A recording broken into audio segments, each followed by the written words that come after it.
Hey everyone, tonight we step into a quiet town in Utah, a place where nothing much seemed to happen, until one night, when a teenage girl vanished without a trace. What followed was a mystery that would haunt her community for years, filled with heartbreak, secrets, and an unexpected twist behind bars. Before we begin, if you find yourself drawn to real life stories like this, the ones that linger in your mind long after the video ends, take a second to like the video and subscribe. It really helps more people discover these stories. Also, I would love to know where you are listening from and what time it is for you. It is always powerful to see how these quiet voices from the past reach people across the world. Now settle in, turn on the lights, and let us quietly unravel the case of Annie Kasprzak. There are stories that linger in the shadows long after the headlines fade. Stories that begin with innocence and end in silence. This is one of those stories. In 2012, a 15-year-old girl named Annie Kasprzak vanished into the night in the quiet city of Draper, Utah. The next morning, her body was found in the cold, fast-moving waters of the Jordan River. What followed was a painful investigation that spanned years, unraveling a tale of teenage love, secrets, and ultimate betrayal. This case was not about a stranger in the dark or a random act of violence. It was about something far more terrifying, a crime born from someone Annie knew, someone she trusted. Tonight, we walk through the final days of Annie's life. We trace the steps she took, hear the voices that surrounded her, and follow the trail that led investigators to the person who took everything away from her. This is not just the story of a murder. It is the story of a young girl trying to find her place in the world, and the devastating cost of love turned violent. To understand what happened, we must begin with who Annie was. Annie Kasprzak was born into difficult circumstances. Her early life was marked by instability. She spent time in foster care before being adopted by a loving couple, Dawn and Mike Kasprzak. They brought her into their home and gave her their name, hoping to offer her the stable, supportive life she had once been denied.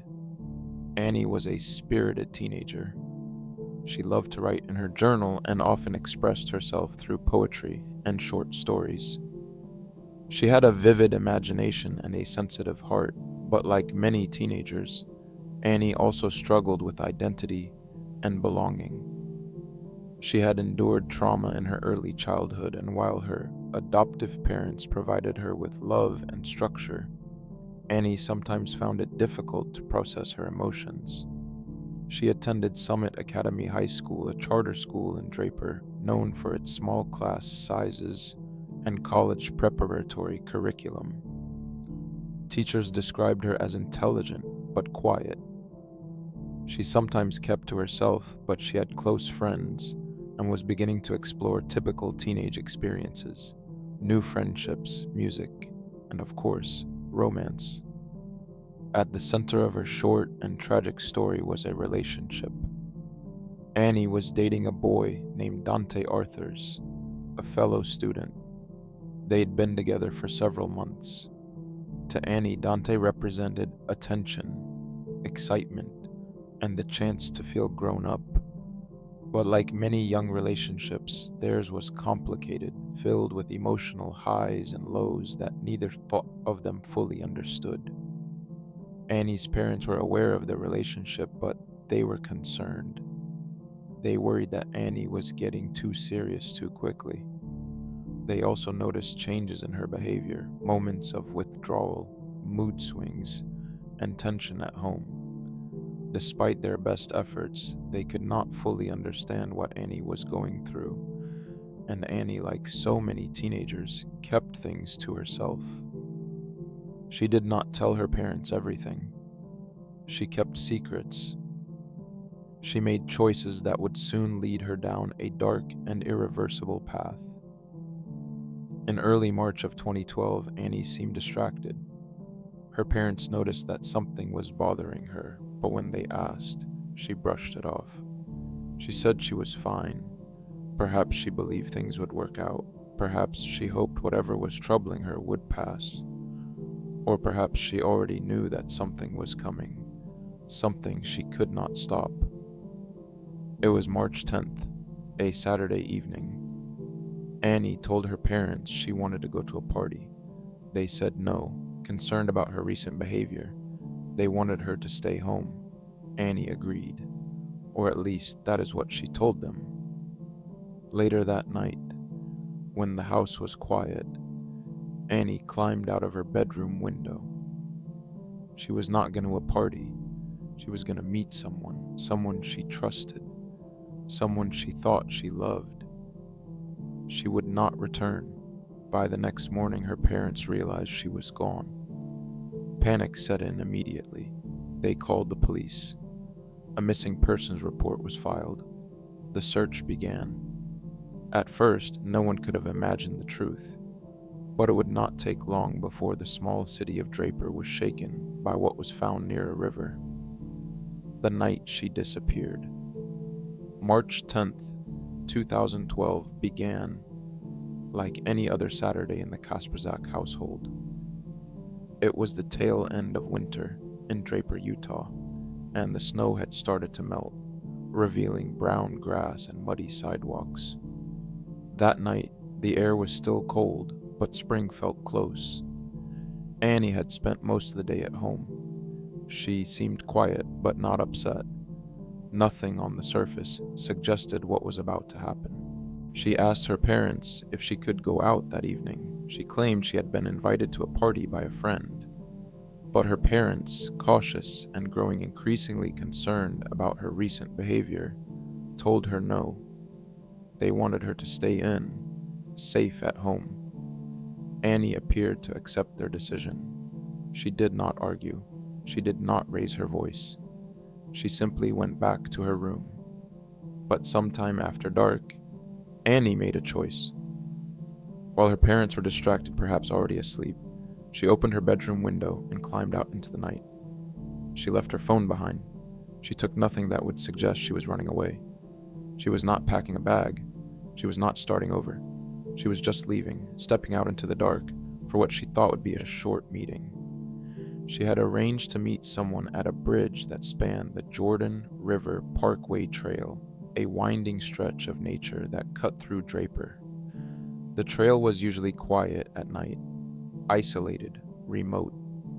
It was the kind of place people went to be alone, or to keep secrets. Around 9:30 that night, someone in the area reported hearing a scream near the river. Not a loud one, just a single sharp sound that broke the quiet of the dark. But no one called the police. Not at first. Back at home, time passed. Hours ticked by. Annie did not return. Her parents began to worry. At first they wondered if she had gone to the party anyway, but when she did not answer her phone, when it became clear that she was not in her room, they called the police. A missing person report was filed before dawn. They were frantic. Their daughter had vanished.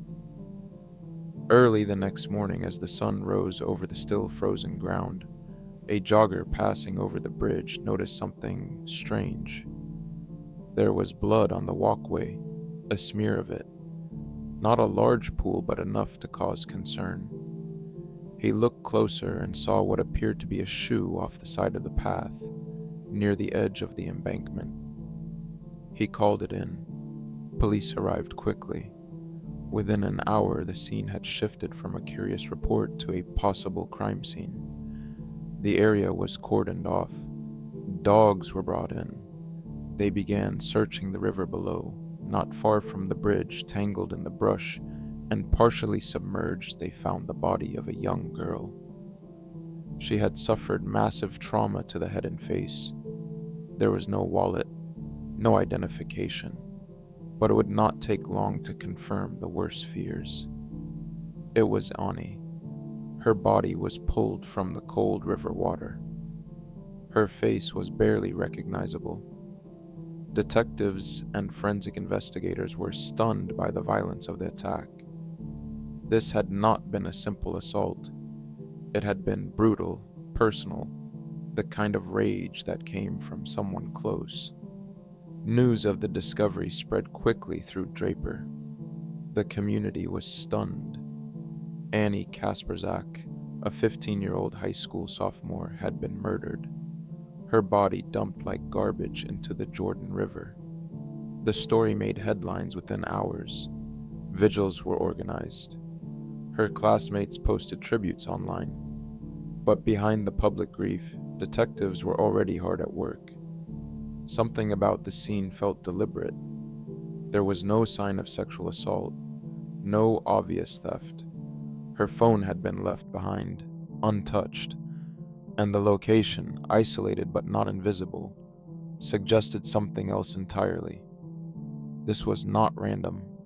Someone had lured Annie out here. Someone had killed her in a moment of rage. Someone she likely knew. But who?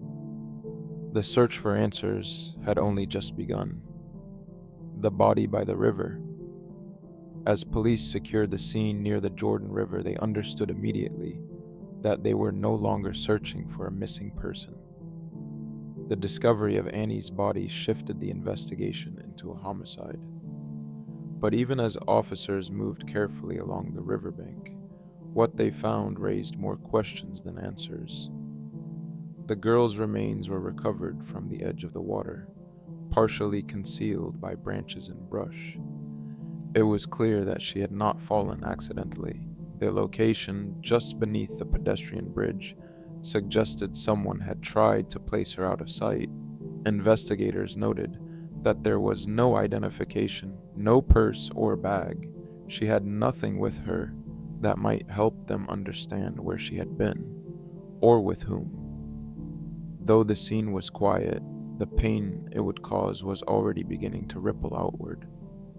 Later that morning, Annie's adoptive parents were brought to the station. They had spent the night hoping their daughter had simply run away, that maybe she was at a friend's house or had made a mistake she would soon return from. But when the police sat them down and told them the truth, that hope disappeared. Their reaction was the kind that leaves rooms silent. For a moment, nothing could be said. Grief moved in like a storm. The Kasperzaks were forced to accept something no parent should ever have to face. Their daughter was gone, and someone had taken her life. News of Annie's death began to spread through the city. At Summit Academy High School, the atmosphere shifted immediately. Teachers and students gathered together in shock, unsure of what to say or how to feel. Some wept openly. Others simply stared at the ground, unable to believe that someone they had seen in class only days before was no longer alive. Local reporters picked up the story that afternoon. A headline appeared online: "Body found in Jordan River identified as missing Draper teen." By that evening, Annie's photo, smiling, innocent, framed in soft lighting, was everywhere. A vigil was held outside the school within 24 hours. Students brought flowers, candles, and notes. Some wrote messages on poster boards and tied ribbons to trees. Many cannot stop asking why. Who would do this? What could have led to such a thing? Meanwhile, detectives continued their work. The forensic team examined the scene, carefully documenting every inch of the bridge, the riverbank, and the path nearby. The blood found on the walkway was tested. A single shoe had been recovered, believed to be Annie's. It matched the ones her parents described her wearing when she left the house. The medical examiner conducted an autopsy to determine the official cause of death. Although the report would remain sealed from the public for some time, investigators confirmed that Annie had died as a result of blunt force injuries. There was no evidence suggesting a random attack and no indications that she had encountered a stranger. The lack of struggle at the scene and the absence of defensive wounds led police to believe that Annie had likely known the person responsible. She may not have expected to be in danger, but without witnesses and with few immediate leads, the investigation was at a standstill. Detectives began looking into Annie's social circle. They talked to her classmates, her friends, and anyone who had seen her in the days leading up to March 10th. They asked about her relationships, her emotional state, and whether she had been afraid of anyone. Slowly, a pattern began to emerge. Several students mentioned that Annie had been having problems in her relationship. They said she had argued with her boyfriend in the weeks before she disappeared. One classmate claimed that Annie had seemed nervous, even scared in the days just before her death. That boyfriend's name was Dante Arthurs. At first, police treated him like anyone else close to the victim, a person who might have helpful information. But as the interviews continued and the timeline began to sharpen, they started to wonder whether Dante might know more than he had admitted. The next phase of the investigation was about to begin, and with it, the first hints of the truth would begin to rise to the surface. The investigation. In the days following Annie's death, detectives from the Draper Police Department launched an extensive investigation. They started where most investigations do, with the people closest to the victim. The goal was to build a timeline, reconstruct her final hours, and identify anyone who might have had a motive to harm her. Interviews began immediately. Her parents described Annie's behavior that day: quiet, distant, but not unusual enough to suggest danger. They explained how she had asked to go to a party, how they had told her no, and how she had gone missing sometime after dark. Police turned next to Annie's classmates and friends. At Summit Academy, officers spoke to dozens of teenagers, some who had spent time with Annie in the weeks before her death, others who had only seen her in passing. Many mentioned her relationship with Dante Arthurs. Some called it intense, others said it had been rocky. There were rumors of jealousy, arguments, and emotional outbursts. Still, in the early stages, police could not confirm anything concrete. Teen relationships are often filled with the drama, and not all disagreements point to something sinister. But the detectives took note. Dante was no longer just a name in a notebook, he was becoming a person of interest. Meanwhile, forensic specialists continued their work. The crime scene yielded limited physical evidence. There were no fingerprints or DNA linking anyone directly to the location. The cold water of the river had washed away nearly everything. Even the blood on the bridge provided few clues. Too little, too contaminated, too exposed to the elements. A break came when detectives reviewed Annie's phone records. Though she had left her phone at home, the messages and call history offered important insights. It became clear that Annie had communicated with someone before leaving the house. Texts suggested she had arranged to meet someone that night, someone she trusted enough to sneak out for. Unfortunately, the phone data did not name the person directly. Many messages had been deleted, but investigators had a sense of who to focus on. Then came something strange. A letter was delivered to the Draper Police Department. It was anonymous and handwritten. In it, someone confessed to Annie's murder. The letter claimed responsibility, described the act in vague terms, and said that the writer felt remorse. At first glance, it appeared to be a breakthrough, but detectives were cautious. The language was inconsistent, the details imprecise, and there was no signature, no name, no location. The letter had been mailed from out of state. They investigated it thoroughly. Forensic handwriting analysis was conducted. Envelopes were dusted for prints. In the end, the confession was ruled a hoax. Someone, for reasons unknown, had tried to insert themselves into a murder case with no connection to Annie or Draper at all. It was a dead end. Still, the investigation pressed forward. Detectives revisited Annie's relationship with Dante. He had already been interviewed early on. He told police that he had not seen Annie that night, that he had been home, and that he had nothing to do with her disappearance.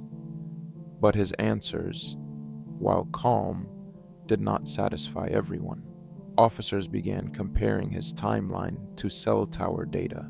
Annie's phone was not with her that night. but Dante's phone had been active. Investigators reviewed his movements, and though nothing immediately tied him to the scene, small inconsistencies started to appear. They also began reviewing surveillance footage from traffic cameras in businesses near the trailhead. Most cameras showed nothing unusual, but one piece of video showed a vehicle driving slowly near the park just after sunset, a car that looked similar to one driven by Dante's family. It was not enough for an arrest, not yet, but suspicion was growing. The investigation stretched into weeks, then months. The case remained open, but no charges were filed. Public interest faded, and Draper returned to its quiet rhythm. For many, Annie became another tragic statistic. A girl lost too soon, a name remembered at candlelight vigils and school assemblies, but without resolution. Her parents never stopped pushing. They believed the truth would eventually come out, that someone knew what happened and would speak. They had lost a daughter, but they were determined not to lose justice. 2 years passed, and then in 2014 a break came, not from forensics, not from new evidence, but from a conversation overheard behind bars. It would change everything, a break behind bars. It was early in 2014, 2 years since Annie Kasprzak's death, when the case took a dramatic turn. For all that time, detectives had continued to work behind the scenes. They re-interviewed witnesses. They followed new tips, even when they led nowhere. The community had largely moved on, but inside the Draper Police Department, Annie's case file remained open. Cold, but never forgotten. Then one day, a detective received a call from out of state, from the state of Colorado. A young man named Darian R. was in juvenile detention there, held on unrelated charges. During his time behind bars, Darian had befriended another young inmate. That inmate's name was Dante Arthurs. In conversations the guards did not hear, away from the eyes of staff, Dante had confided something shocking to Darian. He had told him about a girl he used to date, a girl he said he had gotten into a terrible argument with, a girl he claimed had threatened to ruin his life. And according to Darian, Dante admitted that he had killed her. The statement seemed unbelievable at first, but Darian repeated it with enough clarity and consistency that the authorities in Utah could not ignore it. Draper detectives traveled to Colorado and interviewed the teen in person. He told them everything he remembered, how Dante described luring Annie to the bridge, how he attacked her during an argument, and how he tried to make it look like an accident. Darian was not seeking a deal. He was not asking for time off his sentence.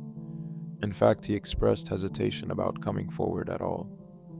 But something about the way Dante had spoken stuck with him. He said it did not sound like boasting. It sounded real, personal, like a confession. Investigators took the statement seriously. With renewed focus, they reviewed every piece of evidence they had collected. They reanalyzed phone records.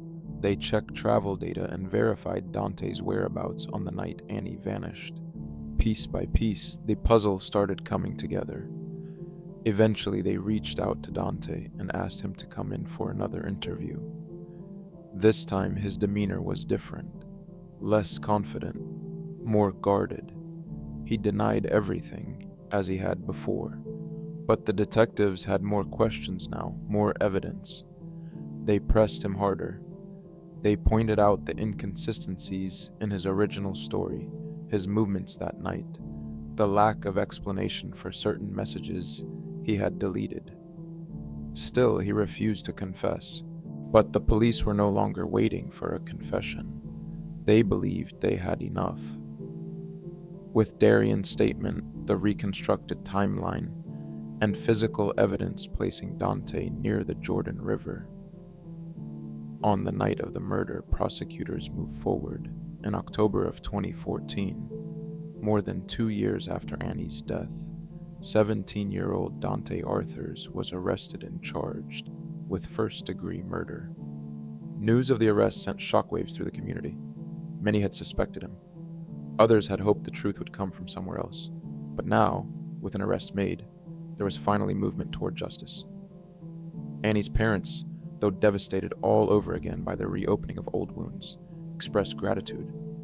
They knew the legal process would be long. They knew nothing would bring their daughter back. But knowing that someone would be held accountable brought them a kind of peace they had not felt in years. As the legal system prepared for trial, Dante faced the full weight of the evidence against him. He was no longer a suspect. He was the accused. And yet, even then, the story was not over. Because what came next would surprise even those who thought they knew the case inside and out. In the following months, Dante would make a choice. A decision that would end the court process before it began. A choice that would not only seal his fate, but finally bring closure to a case that had haunted Draper for more than 2 years. Justice, finally. After his arrest in 2014, Dante Arthurs was held without bail. He faced the possibility of life in prison if convicted. The prosecutors, working closely with Draper detectives and forensic analysts, were confident in their case. But they also knew that trying a minor for murder would bring its own set of legal complications. Dante had been just 14 years old when the crime occurred. He was now 17, and Utah law permitted trying juveniles as adults under certain circumstances, especially in cases involving premeditated violence. As the trial date approached, both sides prepared extensively. The prosecution lined up expert witnesses, prepared phone data analysis, and prepared to call the jailhouse informant, Darian R., to the stand. They believed the motive, rooted in fear, conflict, and adolescent desperation, would be clear. But before the trial could begin, a significant development occurred. In February 2015, Dante Arthurs agreed to a plea deal. He pleaded guilty to first-degree murder in the death of Annie Kasprzak. The court records revealed the full story. On the night of March 10, 2012, Dante had arranged to meet Annie near the pedestrian bridge by the Jordan River Trail. The two had been arguing in the days before, and tensions had risen. Annie had reportedly told him she might reveal a secret, possibly something personal or reputational, that he feared would destroy his life. Investigators never confirmed exactly what the threat was or whether it was ever real. But what mattered was that Dante believed it, and in his fear, in his panic, he reacted violently. He struck her repeatedly, then, frightened by what he had done, he dragged her body toward the river and attempted to make it look like an accident. He fled the scene, disposed of evidence, and returned home as if nothing had happened. For 3 years he kept the secret, until, behind the walls of a juvenile detention facility, he let the truth slip. In court, Dante sat quietly as the judge read the charges and accepted his guilty plea. The Kasprzak family was in the room. So were several members of the community, journalists, and law enforcement officers who had worked the case from the very beginning. When it was time for sentencing, the judge addressed the room with measured words. He acknowledged the tragedy of 2 lives lost, Annie's through violence and Dante's through the irreversible consequences of his actions. But he made clear that the justice system had a duty to respond firmly to the taking of a life. Dante Arthurs was sentenced to 15 years to life in prison. Because he was a minor at the time of the crime, the sentence allowed for the possibility of parole. However, the judge emphasized that any release would be decided by a parole board and would require deep evidence of rehabilitation and remorse. He would not be eligible to apply for parole for at least 15 years. Outside the courtroom, Annie's parents addressed the press. They thanked the investigators who had never given up. They thanked the community for standing by them. And they spoke of their daughter not as a case, not as a name in the news, but as a person, a bright, kind, creative young girl, a daughter who loved music and art, a teenager full of promise. They said they would never stop missing her, but they could finally begin to move forward. The case of Annie Kasprzak left a mark on Draper. It was a reminder that even in quiet communities, terrible things can happen, that the line between safety and tragedy can be thin. But it was also a reminder of the power of perseverance, of police who refused to forget, of friends who came forward with difficult truths, of justice pursued with patience and care. Today, Annie's memory lives on through the people who loved her. Her classmates, many of whom have grown into adults, still remember her as the girl with the bright smile and thoughtful eyes. Her family continues to speak out for victims' rights and for awareness around teen relationships and warning signs of violence. No verdict, no sentence can truly heal the loss of a child, but accountability matters, truth matters, and in the end, the truth was found. Thank you for staying with me tonight. Stories like Annie's are never easy to tell or to hear, but remembering them gently and honestly keeps their voices from fading. If this quiet journey helped you relax, reflect, or simply drift a little further from the noise of the day, I'm glad you were here. Feel free to leave a comment, share where you listened from, or just say hello. And if you have not already, you can subscribe.